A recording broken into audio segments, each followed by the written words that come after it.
जब महाभारत का युद्ध खत्म हुआ तो पांचों पांडव अपना राज्य का कामकाज संभाल रहे थे। तो थोड़े ही दिन बाद में भगवान कृष्ण का एक लेटर आया उनके पास में।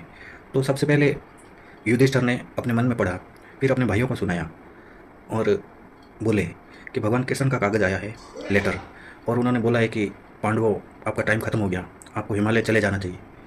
तो पांचों पांडव और माता कुंती बोली, भगवान कृष्ण ने बोला है तो कोई ना कोई बात तो होगी। लेकिन भीम अड़ गया वहाँ पे।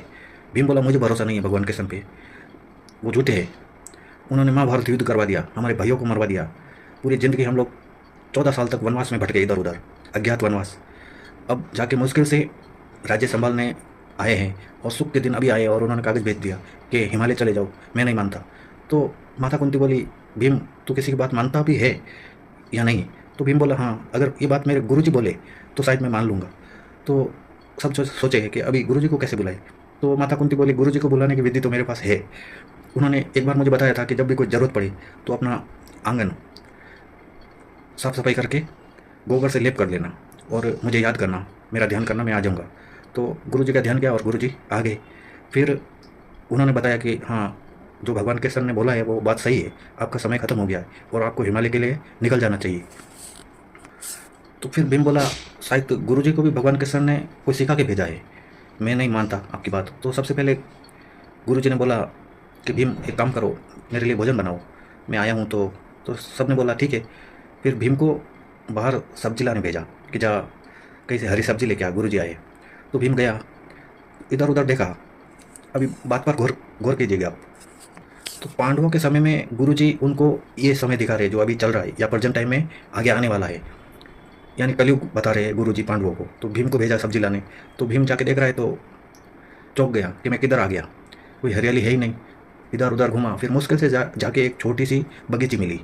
तो बगीचे में देखा तो कोई है ही नहीं। तो भीम ने आवाज़ लगाई, माली जी हो क्या, मुझे सब्जी लेनी है, मेरे गुरुजी के लिए सब्जी बनानी है।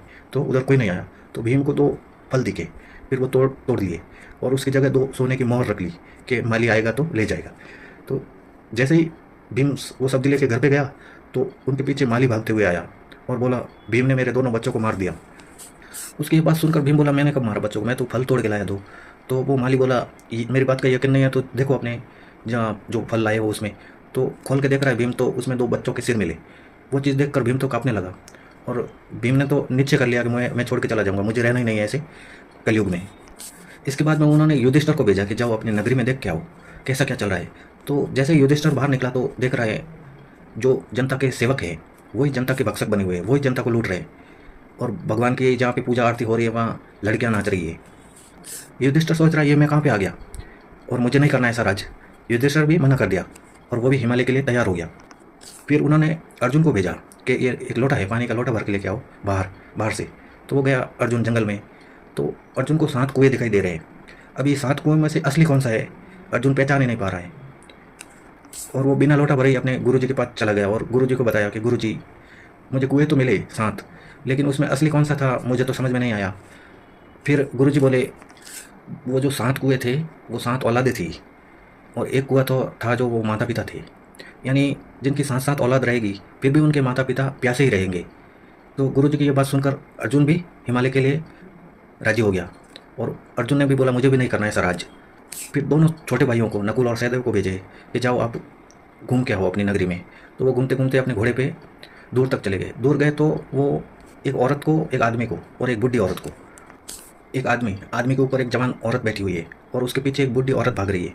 आदमी के गले में एक पानी का लोटा है और वो बुढ़ी औरत पीछे भाग रही है। तो दोनों भाइयों को समझ में नहीं आया। वो भी गुरुजी के पास चले गए और गुरुजी को बताया कि गुरुजी ऐसी ऐसी चीज़ें हमने देखी है लेकिन हमारे समझ में कुछ भी नहीं आया। फिर गुरुजी ने बोला, जो ऊपर बैठी थी वो उस आदमी की माँ थी क्या? तो वो बोले, माँ तो नहीं हो सकती, वो जवान थी। तो पीछे भाग रही थी वो। तो दोनों भाई बोले, वो बुढ़ी थी और बोल रही थी, बेटा पानी पिलाओ, पानी पिलाओ। तो आप शब्दों पे ध्यान देना। जो ऊपर बैठी थी वो उसकी औरत थी, पीछे भाग रही थी पानी के लिए वो उसकी माँ थी।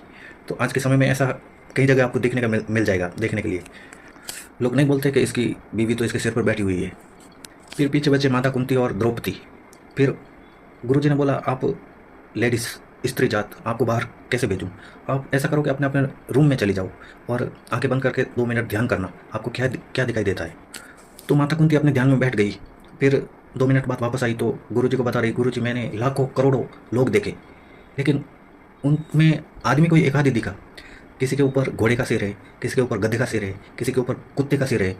लाखों करोड़ों की जनसंख्या में आदमी एक या दो ही दिख रहे मुझे।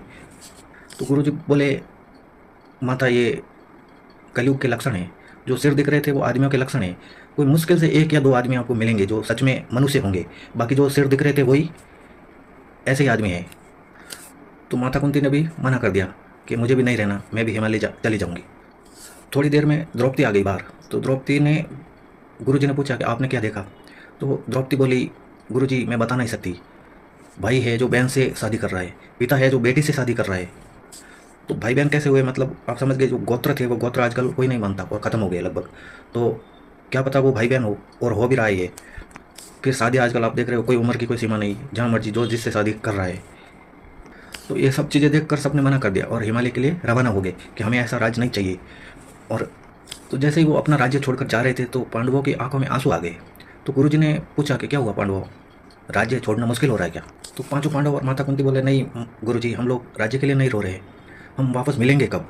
तो गुरुजी बोले, आप हम सब मिलेंगे, कलंगी की बारात में आएंगे। राजस्थान बिल्लाड़ा आई माता का धाम, उधर राजा कलंगी की बारात में हम लोग सब इकट्ठा होंगे। और जितने भी सत्यवादी थे, जो भी राजा हरिश्चंद्र, भरतरी, सब ये कलंगी की बारात में हम लोग उधर वापस मिलेंगे। कलंगी भगवान विष्णु का लास्ट अवतार होगा और ये बात 100% सही और प्रमाणित बात है। राम राम सभी को, सभी खुश रहे, सभी का दिन मंगलमय हो। कोई भूल चूक या शब्द त्रुटि हो तो माफ़ करना। जैसी याद थी वैसी सुना दी आप लोगों को। सभी आशीर्वाद बनाए रखें।